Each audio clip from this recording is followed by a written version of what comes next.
This is Mark Montieth, and you're listening to This is Purdue. Hi, I'm Kate Young, and you're listening to This is Purdue, the official podcast for Purdue University. As a Purdue alum and Indiana native, I know firsthand about the family of students and professors who are in it together, persistently pursuing and relentlessly rethinking. Who are the next game changers, difference makers, ceiling breakers, innovators? Who are these Boilermakers? Join me as we feature students, faculty, and alumni taking small steps towards their giant leaps and inspiring others to do the same. Indiana got in on the ground floor of basketball, and it's a part of our lives, particularly for baby boomers like myself. It was a part of your life growing up, whether it was watching the state tournament on television or you're being an IU or Purdue fan or going to a Butler game. It's just part of the culture. In this episode of This is Purdue, we're talking to Mark Montieth, author and longtime sports journalist. Mark is an Indiana native and an expert on our state's basketball culture, and he knows firsthand how Purdue has played a role in this rich legacy. He also has a unique perspective on this topic as he's covered basketball at all different levels, from high school to certain iconic college rivalries to the Pacers during the Reggie Miller era. And speaking of college basketball, he also documented the Purdue Boilermakers' 1988 basketball team's season-long journey, along with legendary coach Gene Cady, and wrote a book called Passion Play, a season with the Purdue Boilermakers and coach Gene Cady. We'll hear about that experience and his behind-the-scenes all-access pass to that team and Coach Cady in this episode. Mark has been a reporter for publications such as the Journal Gazette in Fort Wayne and the Indianapolis Star. He's a true storyteller, and you'll hear some incredible stories within this episode. He dives into how the sport of basketball gained popularity in Indiana, his memories from when the Pacers first arrived in Indy in 1967, and why Mackey Arena is one of the absolute best environments for a college basketball game. This is another very special episode as I'm once again joined by my colleague and Indianapolis sports personality, Derek Schultz. Let's get to it. Here's our conversation with Mark. Mark, thank you so much for joining us on This is Purdue, the official university podcast. You are a renowned Indiana basketball historian, a sports journalist. We're thrilled to have you. We're thrilled to really dig into this unique perspective that you have on all things basketball and ahead of the NCAA Final Four in downtown Indy. So perfect timing. In 49 other states, it's just basketball, but this is Indiana. So we got to dive in today. And of course, I'm joined once again by Derek Schultz, my colleague and sports personality. Derek? Yeah, it's awesome to be here and see the studio and everything. Do I get to keep the This is Purdue you can have mug it. as well? Awesome. Awesome. And I haven't asked too, about Mark. that. Great. All right. It's all about the swag. So, Mark, we want to dive into your personal basketball origin story. How did you become involved in basketball? Was that an interest from when you were a young child? Yeah, I grew up in Indiana, so it's hard to avoid basketball. I've got an older brother, 10 years older, who played high school basketball at Pike. So when I'm 5, 6 years old, I'm going to high school games in Pike's old gym. And just the excitement of those games, the band, the cheerleaders, the color of the scoreboard and all that, I just fell in love with it there. Then watching games on television. I was a reader as a kid, so I read the sports section every day in the newspaper. And beyond that, my dad was a Butler grad and not a athlete, but a fan. And so we went to Butler games. He had season tickets for Butler games throughout most of the 60s. So I would go to those games and just fell in love with it at a young age and was out in the driveway playing it every chance I got as a little kid. Did you know that you wanted to work in sports because of that passion for basketball? Yeah, I did. Reading and writing came more naturally to me than math and science. I had that kind of brain. So I think when I was 12 years old, I knew that I wanted to be a sports writer for a newspaper. In fact, there was a sports writer for the Indianapolis News back in the day named Corky Lamb, really talented guy. And he went to the same church that I attended growing up. And one day my mom said to him, my son Mark wants to be a sports writer.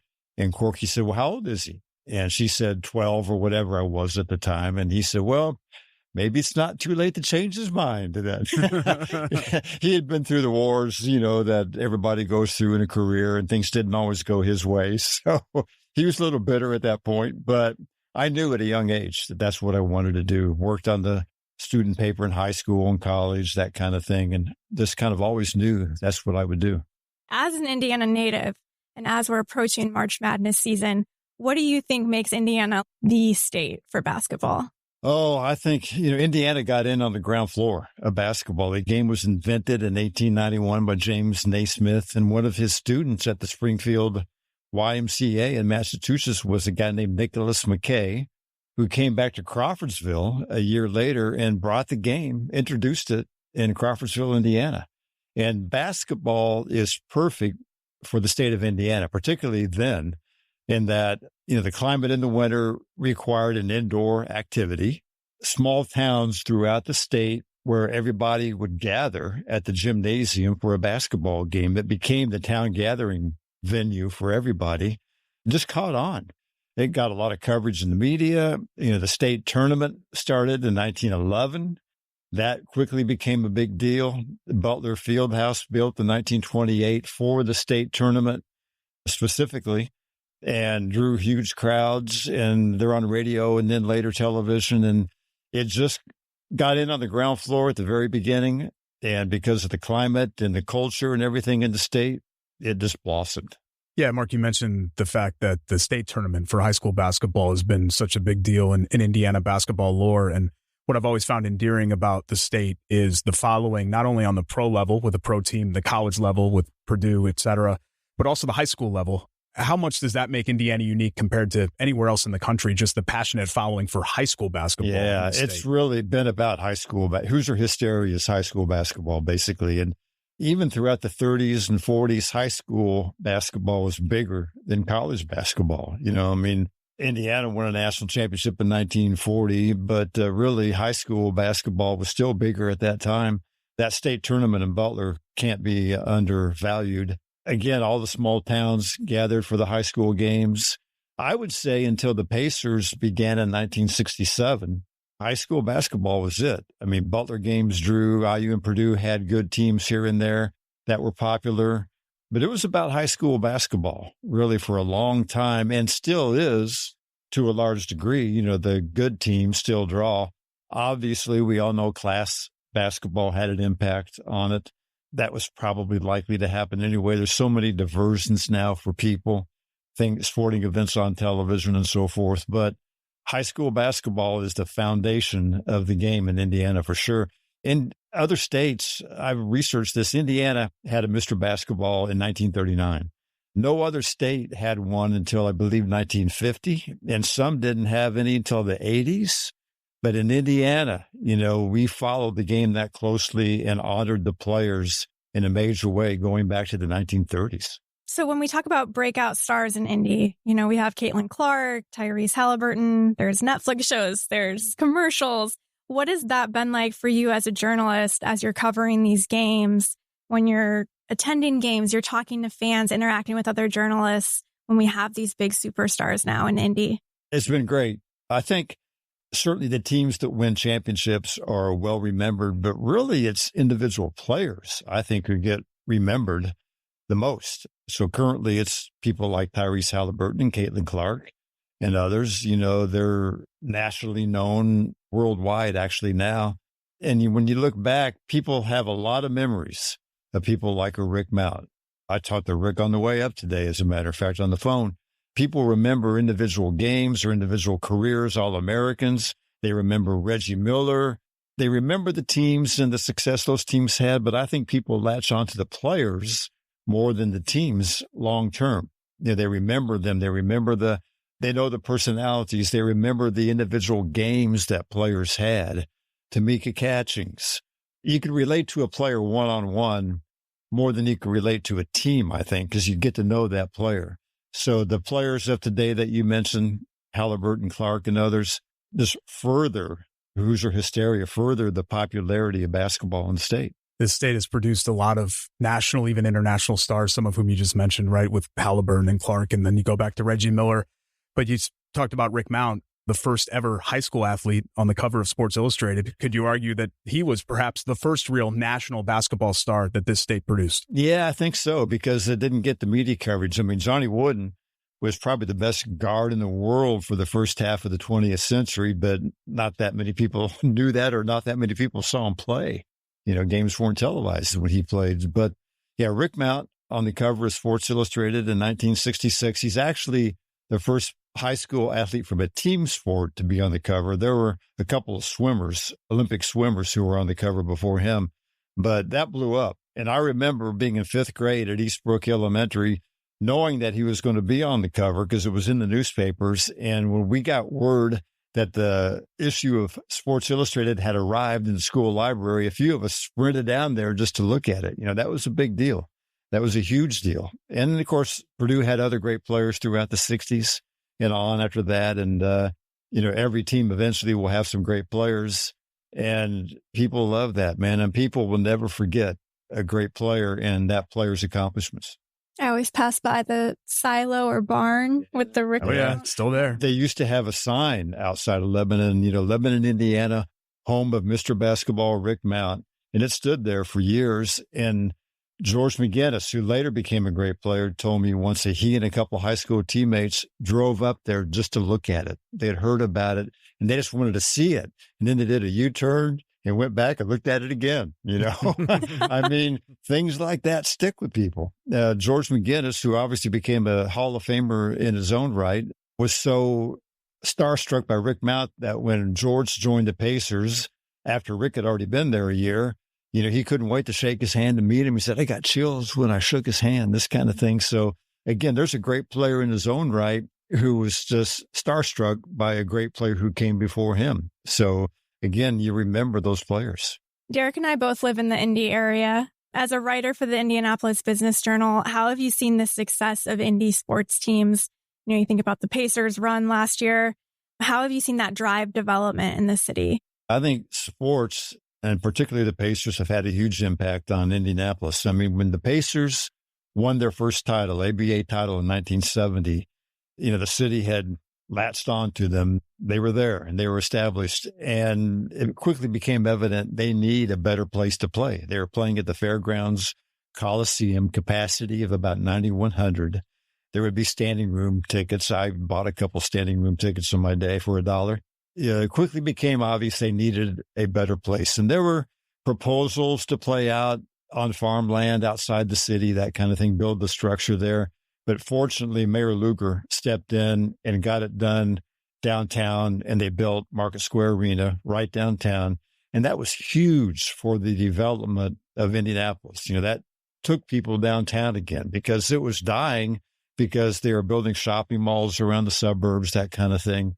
That got people going back downtown. So you open restaurants and so forth. That was kind of the impetus for downtown development. And then, of course, the Field House and then later the Hoosier Dome only furthered that. But sports, and particularly the Pacers, that played a huge role in downtown development. And now with all the Final Fours that come to Indianapolis, it just goes on and on and on. The NFL Combine, I mean, Indianapolis is now known for its sporting events and attractions. So it all goes back to me, to the Pacers, their success, and how that got an arena built downtown. You have a unique connection to Purdue, Mark, in the sense that you got a real insider look behind the scenes with your book, Passion Play, about Gene Cady and that memorable 1987-88 Purdue team, which is affectionately referred to in Purdue circles still as the Three Amigos, right, with Troy Lewis and Everett Stevens and Todd Mitchell as well. What was that experience like, really at the peak of the Gene Cady era, one of the most memorable teams? And how did it shape your view of Purdue's legacy just overall in the state's basketball history? That was a great experience for me. And that just kind of clicked with me that, boy, it'd be fun to be an insider to a college basketball team for an entire season. And I talked to Coach Cady about it. I'd covered Purdue for the Journal Gazette in Fort Wayne since Cady arrived. I went to Cady's introductory press conference here at Purdue, had a good rapport with him, and he agreed that it'd be a good idea. Obviously, he's thinking exposure. And Purdue had that team with Troy Lewis, Everett Stevens, Todd Mitchell, that had shared the Big Ten title the year before and had a great opportunity to get to a Final Four. I just wanted to follow it all the way through. And Coach Katie, compliment to him, gave me total access. I went to every practice. I sat in on every coaches meeting. I was on the bench during games, the whole bit throughout the season. Obviously, a coach has to be running a clean program to give that kind of access to an outsider.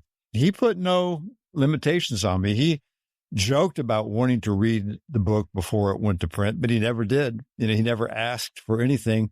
There were rare times when he said, "Don't put this in the book, Mark," but, you know, he'd make a joke about something, but that was never an issue, you know. So I had total freedom to write what I wanted to and got to know the players. I think the thing that struck me doing that was that it was a reminder of how young college players are. You know, because they're great athletes, because they're big, you tend to think of them as adults, but they're teenagers. They might be 20, 21 when they graduate, but they're kids in a lot of ways. And I was reminded of that. I was 32 at the time. That kind of really struck. And it also struck me how the games that you see are just the tip of the iceberg. You know, you think of that, oh, what glory these kids experience, you know, playing this game in front of sold out arenas on national television. How much fun that must be. Well, you don't see the practices, and you don't see the video sessions, and you don't see what's going on when things aren't going well, how difficult it could be. And you don't remember the fact that there are college students having to get up and go to class like everybody else does, and the pressures that might be on them. It was a great education for me. I considered it like a graduate level course in covering basketball because you see the whole picture.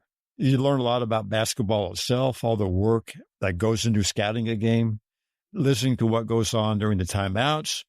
You know, these days, cameras are everywhere, and we do see what goes on in timeouts, and they have cameras in the locker room, and there's so much more media exposure today. But in 1987 and 8, it wasn't like that. So it was just a great experience for me. I really enjoyed it. I'm still in touch with most of the players on that team. And everyone has gone on to do well in life. You know, everyone's still with us, fortunately. I'm going to stay in touch with Coach Katie for many years.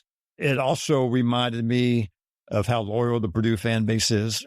Purdue basketball was great in the 60s, going to the NCAA Tournament, the Rick Mount era, Billy Keller, Herb Gilliam, those teams. They won the NIT in 1974, had good teams throughout the 80s, won the Big Ten title under Coach Katie in 84, tied for it in 87.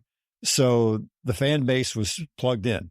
Purdue fan base was right there. And Purdue fan base was hungry for success and for learning about the program. I found out the book did well. It was just a great education for me in a lot of respects. And speaking of those fans, Mark, and you were there for a lot of those games in 1988 at Mackey Arena, and you still clearly have your hearing, which is good, I guess, for being in there with how loud it gets. Loudest arena I've ever been in is Mackey Arena when Indiana's here, no question. What makes that part of the special culture of Purdue basketball to have a venue like that not only has renown with the Purdue fan base, but really nationwide? I think a lot of people would agree this is one of the absolute best environments for college basketball, partly because of the acoustics. You know, Mackey is smaller than a lot of the college basketball arenas today, so the sound has nowhere to go. You know, it reverberates. And it used to be that everybody sat on a bench before they redid it and added the luxury area down low. Everybody was sitting on a bench, and that made you more willing to stand up and yell. Now people can kind of relax if you're sitting down low, but you still have the acoustics. You still have a lot of people sitting on benches. It makes for just an outstanding environment. I remember when they did that major revision of it 10 years ago or so, I forget the exact year, there was some talk about a new arena, and I was really glad that they didn't, because Mackey is a classic place. It's big enough. I know they can put in more people, certainly when things are going well, but it's big enough. It makes for a great environment. You have the luxury seating for the alums to sit, and it's a revenue source. But Mackey is just one of the absolute best environments for a college basketball game. I just remember so many games when they did a run going against an Indiana or a nationally known program, and you just kind of be looking at each other in the media area like, can you believe this? You know, this is just amazing, you know. And I remember when I did the book on Passion Play, sitting with the players the night before a big game, the freshmen would be asking, like, what's it going to be like? What's it going to be like? And guys like Troy Lewis, Todd Mitchell would be saying, oh, just wait. Don't let us get a run. If we get a run going, it's going to be unbelievable. And that's how it is. The noise level here is greater than anywhere. I always love the little videos I see of other coaches saying, like everyone's saying, Mackey, when they're saying, what's the hardest stadium to play at? So we recently had PJ Thompson on the podcast, former basketball player, now assistant coach for the Boilermakers. And he just really spoke to that unique team culture, like Derek and you were just talking about, that education, the loyalty, the family aspect of it. Why do you think that between Coach Katie and now Coach Painter, their coaching styles and their success, how has that led into this culture? I think their personalities make that happen. In the case of Matt Painter, he's a guy who grew up in Indiana, knows all about the state of Indiana's basketball traditions. That's just kind of the way he runs this program. He's not a big ego guy. He's a down-to-earth guy, and he delegates where he involves his coaching staff. He wants a certain kind of guy on his team. One thing that impresses me about him is that even if a guy transfers, for more playing time, even if a guy is told to leave the program, those guys are welcome back. They have that alumni game every August, and you see guys coming back who left the program to get more playing time or whatever. And I think that speaks really highly of Matt Painter, that he realizes it's about more than just basketball. And he's not going to be mad at you for the rest of your life if you go off to play somewhere else. It really has to do with the humble nature of guys like Gene Katie and Matt Painter and how they want their program to be a certain way. And they're not driven only by winning and only about their personal success and their power. It's not about power or money or ego for them. It's about having a good college basketball program. They came up in a certain kind of program, and they want the program to still be that way. And it's weird to maybe label that as old school, but in today's college sports world, it probably is old school, right? With NIL and everything like that.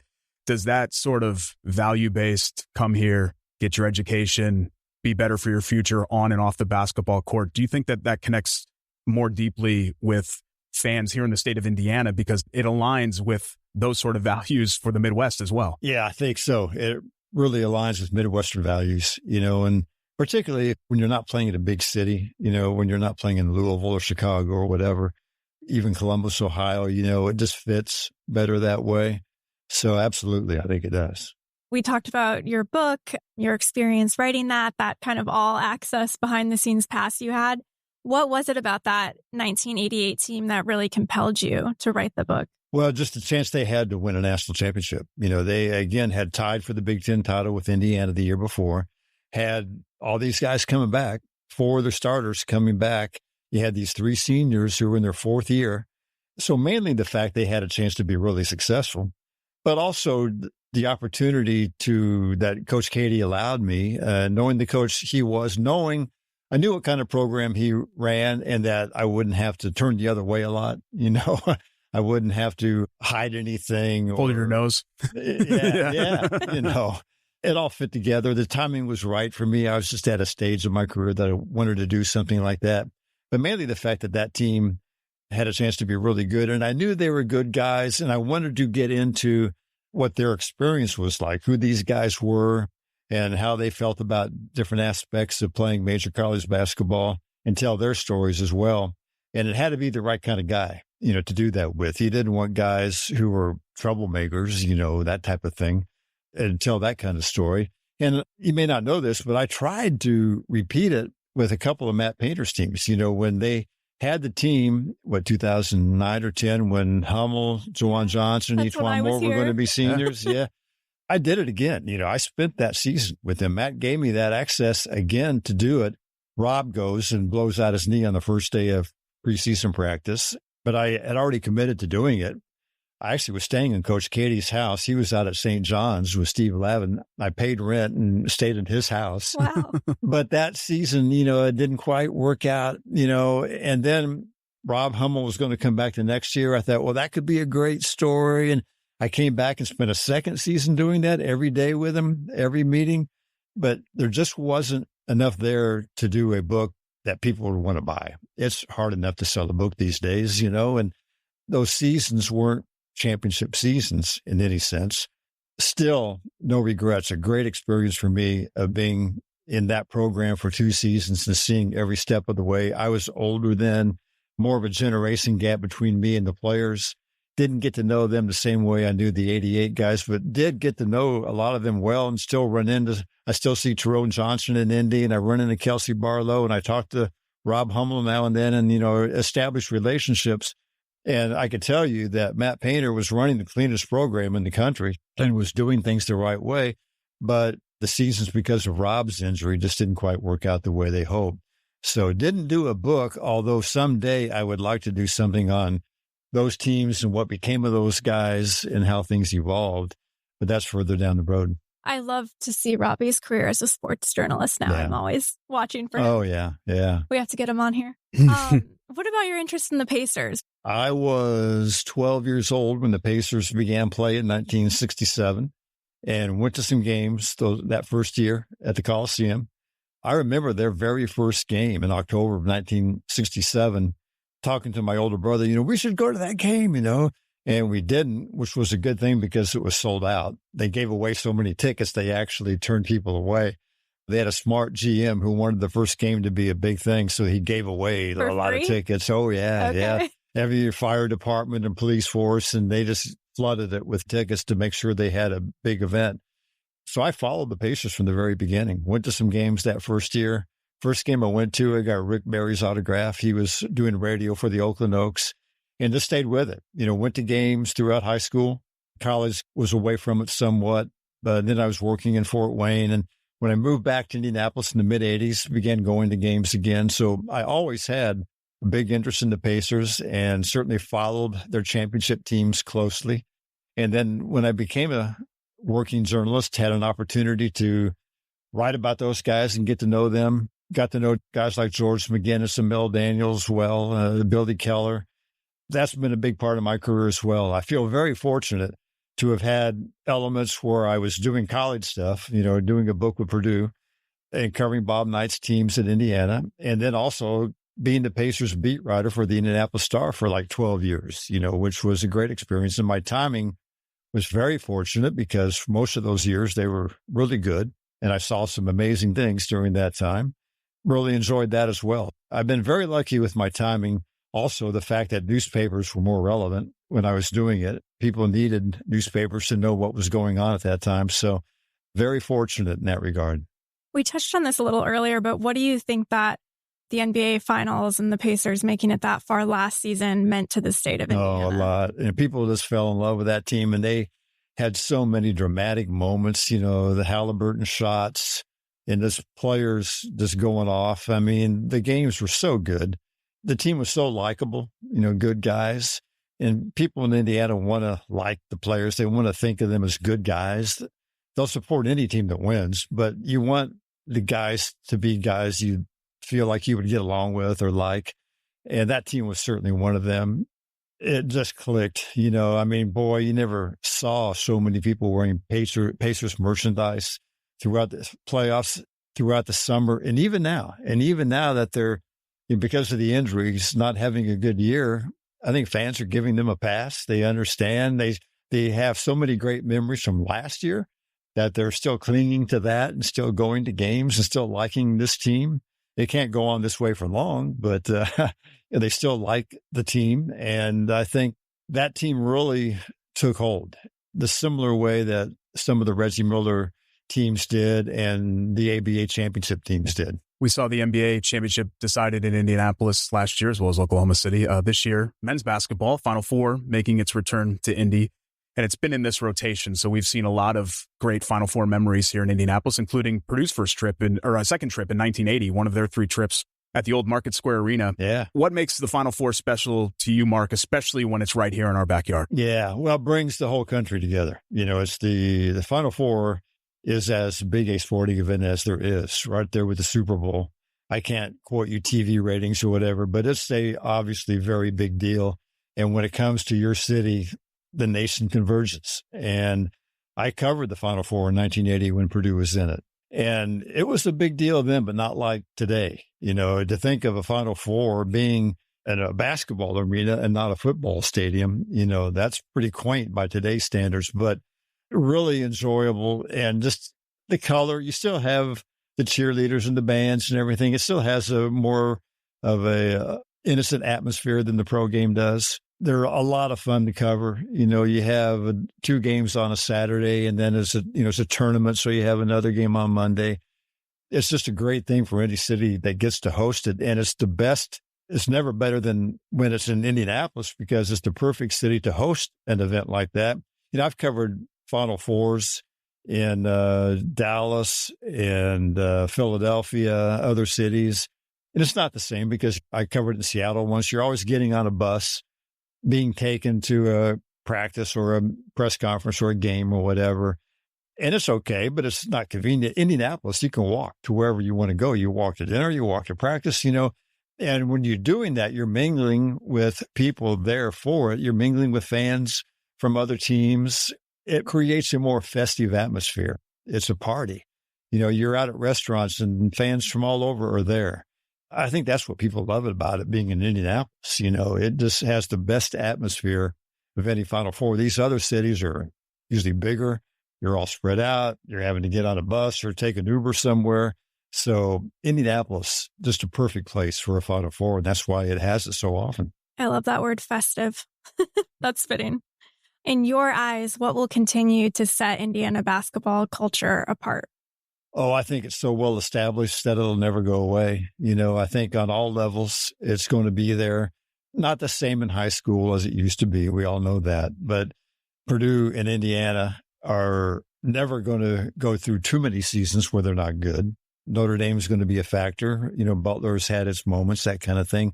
The Pacers have been well managed over the years, so they'll have down years, but never be too far down for too long, I don't think. The teams will be there good enough to attract a fan interest. It's a part of our lives, particularly for baby boomers like myself. It was a part of your life growing up, whether it was watching the state tournament on television or you're being an IU or Purdue fan or going to a Butler game. It's just part of the culture. And once it's part of the culture, it's going to be hard for it to ever go away. And I don't think that'll ever happen. As I mentioned at the beginning of this episode, Mark had a decades-long career as a sports journalist. So he's seen a lot throughout his life. We asked Mark some of the top basketball moments he's covered.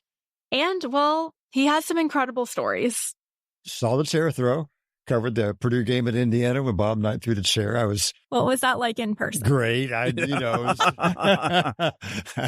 You never want to miss an occasion like that. So I was glad to be there. It got pretty ugly. It's a joke now. Bob Knight went on David Letterman and joked about it. Ha, ha, ha. But was it scary at the time? Yeah, because the fans turned ugly. They're angry. Bob Knight got kicked out.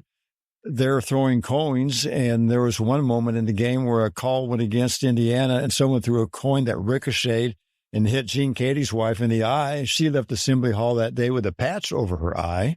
So that was the atmosphere, And I remember Gene Katie coming into the media room after the game and saying, the story here is that Purdue won the game. He knew that it was going to be, people were going to forget that Purdue won the game, and it's all about Bob Knight throwing the chair, so it kind of got overshadowed that Purdue won that game. I actually didn't know that. The IU-Purdue rivalry was never better than in the 80s when Katie and Knight were going head-to-head. The best year for the rivalry was the previous year. It was the 86-87 season because they tied for the Big Ten title. Indiana won by 11 in Bloomington, and Purdue won by 11 in Lafayette. That was the peak of the rivalry to me. I remember the game at Purdue, all 10 starters were averaging in double figures. Has that ever happened in college basketball? That's how balanced the teams were, how deep they were. It showed the system that the coaches had of ball movement and sharing the ball and not taking bad shots and everything. So I got to witness the rivalry at its peak. And then covering the Pacers, I covered the second half of Reggie Miller's career, so I saw a lot of his great moments. And I was there for the brawl in Detroit. And I would have hated to miss that one, That was crazy, and it was dangerous, and it was ugly. But I was happy to be there that fateful night in November of 2004. saw a lot of great moments, a lot of great games, a lot of great individual performances, saw some kind of ugly moments, but you want to be there for those too. The ugly moments kind of make you appreciate the great moments that much more, and they're historic. Things will happen over the course of history that we don't, feel real good about, but they happen. So, you do it long enough that you'll get to see some of those. And I've told Derek, that when you get to be my age, you'll be regarded as a historian as well. And you'll see a lot of great moments that you can talk about. And that's what the fun is of being a sports journalist. You get paid to go see a lot of these great moments. Well, it's a sign of respect, Mark, to say historian, not your sign of your age, I promise. Okay. All right. Going back to Katie and Knight, too, I think it is important. We had Coach Katie on This Is Purdue. They were close friends. Yeah. Behind the rivalry, these were two men that were close friends, for many, many years. So yeah. And they became better friends, of course, after they retired, and they did some speaking engagements together. And they shared a lot in common. The way they played, shot selection, sharing the ball, aggressive defense, that kind of thing. It was just an absolute tremendous rivalry. And there were some blowouts here and there, but there were so many great games. And I always felt like the fans felt the rivalry more than the players, because the players knew one another on each other's team to the most part.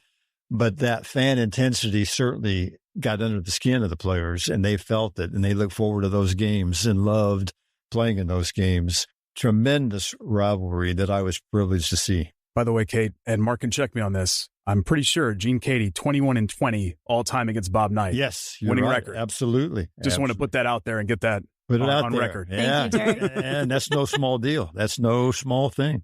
No other coach could make that claim, right? No other Big Ten coach certainly could go toe-to-toe with him like that. And really maybe the most fun games I ever covered were when Purdue won in Assembly Hall, but just great games. And the atmosphere is so good and the passion is so intense.